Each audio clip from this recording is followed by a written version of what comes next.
नमस्कार दोस्तों, मेरा नाम विक्रम है। ये कहानी तब की है जब मैं स्कूल में पढ़ता था और मेरी उम्र करीब 19 साल की थी। उसी साल 6 अप्रैल को मेरे मामा की शादी थी, तो मैं और मेरा पूरा परिवार मामा के घर गए हुए थे। मामा का घर मेहमानों से भरा था।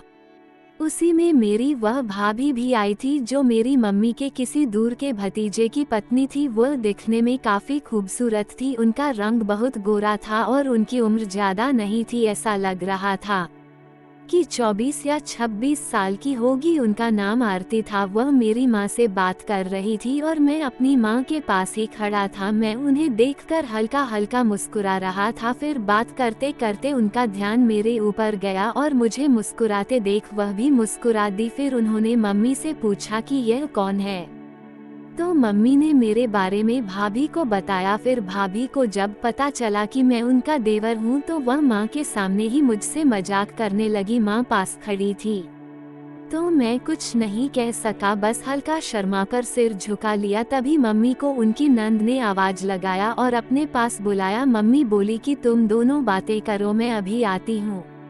और मम्मी वहाँ से चली गई। अब हम दोनों वहाँ खड़े थे। मैं शर्म के मारे कुछ बोल नहीं पा रहा था, लेकिन तभी भाभी ने पूछा कि विक्रम किस क्लास में हो। मैं नजरें झुकाकर बोला कि भाभी मैं इंटर में हूँ।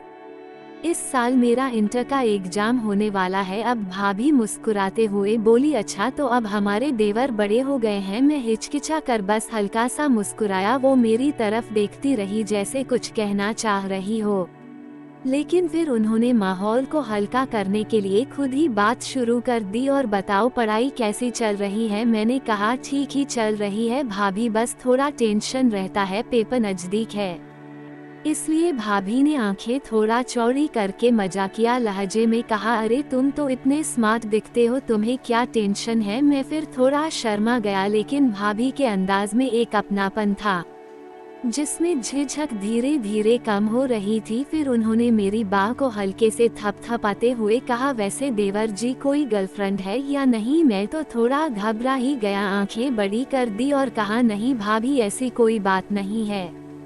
वो जोर से हंस पड़ी, अरे वाह कितना साफ झूठ बोलते हो, इतनी प्यारी मुस्कान और कोई लड़की नहीं है। इसी बीच भाभी ने मेरी तरफ झुककर फुसफुसाया और कहा, वैसे तुम्हारी आंखें बहुत प्यारी हैं। तुम्हें पता है मेरी सांस जैसे रुक गई। भाभी की आवाज में कोई हल्की सी गंभीरता थी। मैंने उनकी तरफ देखा, उनकी नजरों में कुछ अजीब था। थोड़ी देर हम दोनों चुप रहे। फिर भाभी ने धीरे से कहा, चलो अब मैं चलती हूँ। उन्होंने मुझे एक हल्की सी मुस्कान दी और मुड़कर चली गई। उसके बाद रात को हम सब खा पीकर सो गए। मेरे बगल में मेरे कई रिश्तेदार लेटे थे। फिर रात को करीब 12 बजे किसी के आने का आभास हुआ। मैंने देखा तो अंधेरे में मुझे कोई औरत आती दिखी। मैंने गौर नहीं किया और चादर ओढ़ के लेट गया। फिर थोड़ी देर बाद मुझे क्या एहसास हुआ कि कोई मुझे जगा रहा है। मैंने देखा तो वह वही भाभी थी। फिर मैं उठा और धीरे से पूछा कि क्या हुआ भाभी। भाभी हल्के से कहने लगी कि तुम मेरे साथ चलो। उन्होंने धीरे से कहा, मेरे बिस्तर पर काफी जगह है, मैं अकेली ही सो रही हूँ, तुम एक साइड होकर सो जाना। फिर मैंने सिर हिलाया और उनके पीछे चल पड़ा। छत का वह कोना बाकी जगहों से अलग था। वहाँ जाकर मैंने उनकी दूसरी ओर लेटने की जगह बना ली। हम दोनों कुछ देर चुप रहे। मैं चुपचाप आसमान की ओर देख रहा था। कुछ देर बाद भाभी ने मुझे टच किया। धीरे धीरे भाभी ने मेरे ऊपर अपना हाथ रख दिया। मैंने समझ लिया कि भाभी कुछ चाहती हैं। दोस्तों उसके बाद जब तक सुबह नहीं हुई तब तक मैं और भाभी ने वह सब कुछ किया। मुझे मालूम ही नहीं था कि मुझे इतनी जल्दी वह सब काम करने का मौका मिलेगा।